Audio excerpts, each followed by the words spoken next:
Feeding bottle লিখেছেন মুনির চৌধুরী। সাজ্জাদ ২-৩ বার গা মোড়ামুড়ি দিয়ে ঘুমের জড়তা কিছুটা ঝেড়ে নিল। প্রশস্ত বিছানার অপর পাশেই তন্নি স্ত্রী ঝুঁকে পড়ে নবজাতক শিশুকে দুধ খাওয়াচ্ছে।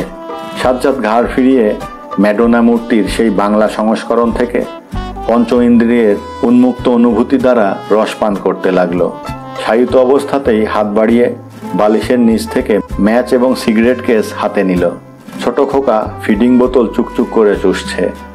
মা তার মুখের সামনে নিবিষ্ট মনে ঝুঁকে পড়েছে।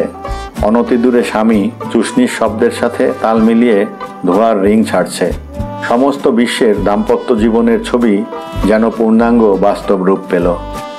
হামাগুড়ি দিয়ে গড়িয়ে সাজ্জাদ মাতা পুত্রের নিকটে সরে আসলো। তারপর আচমকা ভ্রু কুঁচকে একবার নিজের স্ত্রী আর একবার পুত্রের দিকে সঘন দৃষ্টিপাত করতে লাগলো। স্ত্রী আবেদা অস্থির হয়ে ওঠে, জিজ্ঞেস করলো, অমন করছো কেন? না, দেখছি। কি দেখছো? সাজ্জাদ সহসা ছোট খোকার চোখের কাছে চোখ লাগিয়ে কি যেন দেখলো। মুখ ঘুরিয়ে আবেদাকে প্রশ্ন করলো, খোকার মুখ ধুয়েছিলে? আবেদা কোনো উত্তর দিল না। নির্লিপ্ত ভঙ্গিতে শুধু ফিডিং বোতলটাকে আর একটু কাত করে শিশুর 2 ঠোঁটের মাঝে ভালো করে ধরে রাখলো।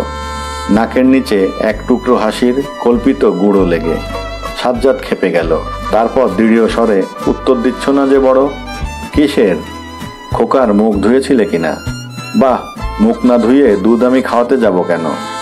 মুখে 2 ঝাপটা পানি ছিটিয়ে বাসি আঁচল দিয়ে মুছে নেওয়াটাকে ধোয়া বলে না। এই ভোরবেলায় তোমার সাথে তর্ক করতে আমি রাজি নই। মানে আমার ছেলেকে তুমি নোংরা করে যা তা অযত্ন খাওয়াবে আর আমি কিছু বলবো না? ছেলে তোমার একলার নয়? হ্যাঁ, ছেলে আমার একলারই। না। হ্যাঁ, ছেলে শুধু আমারই ছেলে। না, তোমার নয়, শুধু আমারই। বিবাহিত জীবনের বিশ্বরূপ আবার প্রকট হয়ে উঠেছে। উচ্চপদস্থ তরুণ সরকারি কর্মচারী সাজ্জাদ তখন হিংস্র পিতার মূর্তি ধারণ করেছে। গর্জন করে উঠল সে, না, আমার ছেলেকে অযত্ন তুমি করতে পারবে না। এবং সাথে সাথেই সাজ্জাদ ক্ষিপ্ত হাতে ফিডিং বোতলটা ছিনিয়ে নিয়ে জোরে জানালা পথে ছুঁড়ে দিল। ছোট খোকার তীক্ষ্ণ আর্তনাদ ফিডিং বোতলের ভাঙবার চূর্ণিত শব্দে ছাপিয়ে গেল। উপর থেকে দোর্দণ্ড শব্দে মা, ভাই, বোন ছুটে আসবার আগেই কলেজে পড়া আলোকপ্রাপ্তা আবিদা বেগম তখন ঘরের বোর স্বাভাবিক নম্রতা ভুলে পিঞ্জরাবদ্ধ পাখির মতো খিচিয়ে উঠল। দ্রুত গতিতে খাবার ঘর থেকে দুধের সসপ্যানটা এনে খপ করে স্বামীর সামনে ফেলল। তারপর বন্যী নয়নের সাথে বের হলো স্ফীত উচ্চারণ, এই রইল তোমার দুধ আর এই রইল তোমার ছেলে, যত পারো এখন আদর যত্ন করো। রাগে সাজ্জাদ নির্বাক, নিষ্পলক দেখছে কি করে আবিদা একটা বিদেশি উপন্যাস হাতে নিচ্ছে।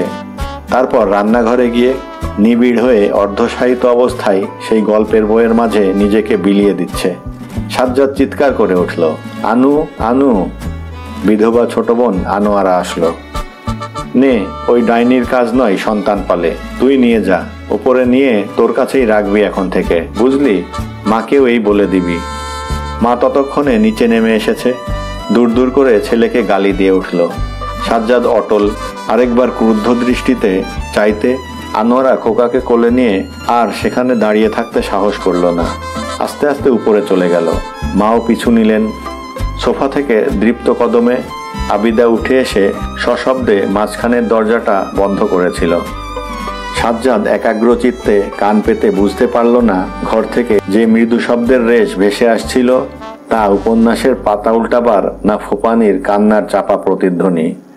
জানলার কাছে তখন আনোয়ারার ছোট ভাই রশিদ, রশিদের ছোট বোন জাহানারা, তারপর যথাক্রমে তিনু, মনু সব ভিড় করে বিস্ফারিত নেত্রে মজা দেখছে। সাজ্জাদ মুখ বিকৃত করতেই তারা এক ছুটে অদৃশ্য হয়ে গেল। বেলা 12টা বাজে, দৃশ্য পূর্ববৎ। সাজ্জাদের মা বোর অনাগত দ্বিতীয় সন্তানের কথা স্মরণ করে একটু শঙ্কিত হলেন।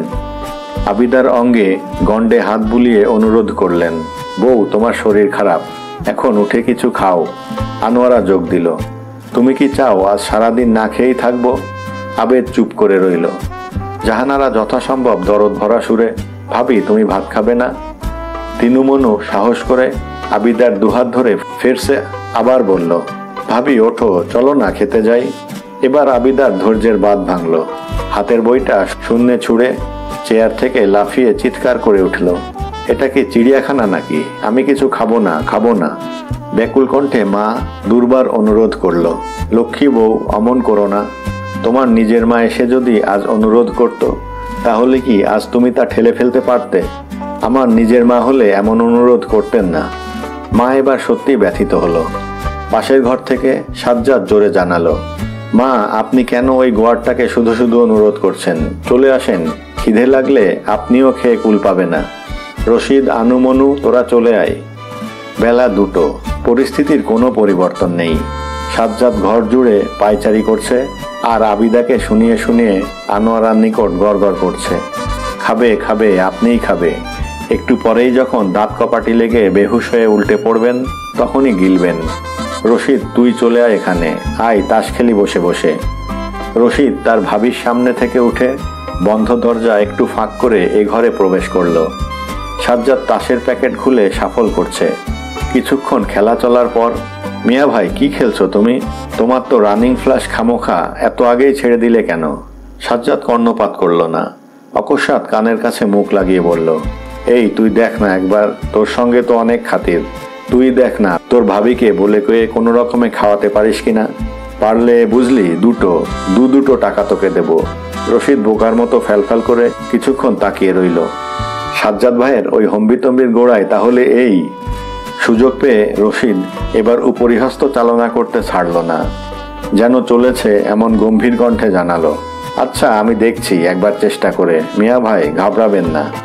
সাজ্জাদ ভাই তখনও তার আত্মসম্মান আঁকড়ে পূর্ণ গাম্ভীর্যের সাথে বসে রইলেন। উচ্চকণ্ঠে চাকরকে বললেন, এই একটা টেলিগ্রাম ফর্ম নিয়ে আয়, ওর আব্বাকেই একবার টেলিগ্রাম করে দিই। নিজের মেয়েকে এসে নিজেই খাইয়ে বাঁচাবেন, আমার কি। কিছুক্ষণ পরে রশিদও পাশের ঘর থেকে ফিরে আসলো, মুখ গম্ভীর। আয়নার কাছে দাঁড়িয়ে চোখের পানি রুমাল দিয়ে মুছতে মুছতে নিচু কণ্ঠে যে বিবৃতি দিল, তার অর্থ এই, সে তার পক্ষ থেকে কোনো রকম ত্রুটি করেনি, কিন্তু তার নসিবে নাই তা টাকা 2 বা সে আর কি করে পাবে। ভাবির 2 পায়ের উপর হয়ে সে অনুরোধ সত্যি করেছিল, এমনকি ভাবাবে কেঁদে পর্যন্ত ফেলেছিল। তার আশায় ছাই ফেলে ভাবিও নাকি উল্টো কেঁদে ফেলল এবং জানালো যে রশিদ ছেলে মানুষ, সে এসব বুঝবে না। ব্যাপার এখানে অন্যরকমভাবে গুরুতর। রশিদ চটে গেছে। অন্যরকম কি? তার জলজান্ত 2 টাকা খামোখা মারা যাচ্ছে, আর ব্যাপার কিনা অন্যরকম, যা সে বোঝে না। হুর। বেলা 4টে। উত্তেজনার করাল ছায়া ঘন হয়ে উঠেছে। আনোয়ারা অন্য পাশের ঘরে ছোট খোকাকে চিমটি দিয়ে কাঁদিয়ে দেখেছে। উত্তর এসেছে, যে ছেলে কাঁদে তার মা মরে গেছে। সবাই আশা ছেড়ে দিল। শেষ উপায় সাজ্জাদের নিজ হাতে, কিন্তু সাজ্জাদ না হয় তার আত্মসম্মানে জলাঞ্জলি দিল।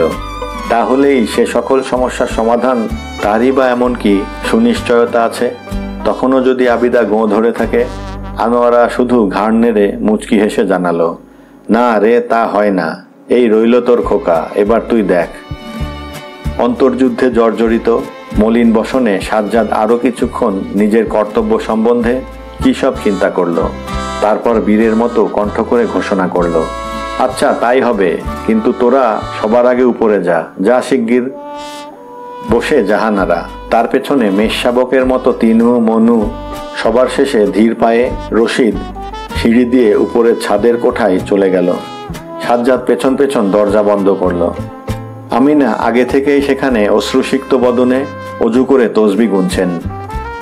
যখন আশঙ্কায় প্রায় 1 ঘন্টা কেটে গিয়েছে, নিঃশ্বাস বসে থাকতে থাকতে রশিদের অসহ্য বোধ হচ্ছে। তার উপর অনিশ্চয়তার এই মানসিক চাপ। সে উঠে দাঁড়ালো। আতঙ্কে ভয়ার্ত অঙ্গভঙ্গির দ্বারা সবাই তাকে বসিয়ে রাখবার চেষ্টা করলো, কিন্তু রশিদ বেপরোয়া। এমন নির্জীব হয়ে জড়পিণ্ডের মতো আর কতক্ষণ ফলাফলের জন্য অপেক্ষা করা যায়? পা টিপে টিপে সে নিচে আসলো। তারপর জানালা একটা সংকীর্ণ খড়খড়ির ফাঁক দিয়ে উৎসুক নেত্রে চেয়ে রইল। সে দেখল ভাবি দিব্যি আরামের সঙ্গে পা ছড়িয়ে পাশের প্লেট থেকে ছানা মাখা একটি একটি ক্রিম ক্র্যাকার তুলে মুখে দিচ্ছে, আর তার সাজ্জাদ ভাই সমস্ত পুরুষ জাতির কলঙ্ক হয়ে সেই বিস্কুটে মাখন লাগাচ্ছে। উভয়ের মধ্যে ছোট খোকা এক নতুন ফিডিং বোতল থেকে মহানন্দে চুকচুক করে দুধ খাচ্ছে। ধন্যবাদ।